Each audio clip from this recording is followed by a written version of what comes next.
So, ang sumusunod na babanggitin ko mga ka-farmers ay mga rason na magsimula ka ng negosyong babuyan.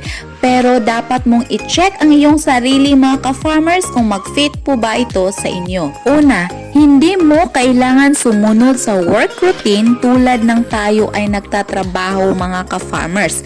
Papasok tayo ng 8 AM at uuwi ng 5 PM. Ikalawa, ikaw mismo ang amo sa sarili mong negosyo mga ka-farmers. Ikatlo, magagawa mo ang gusto mong gawin mga ka-farmers at kung kailan mo ito gustong gawin. Ikaapat, nakaka-improve ng ating pamumuhay. Ikalima, kung ikaw ay bored na sa inyong trabaho, so better to resign at magsimula ng negosyong babuyan. Ikaanim, magkakaroon ka ng negosyo na palaging may demand mga ka-farmers. So meron tayong iba't ibang rason mga ka-farmers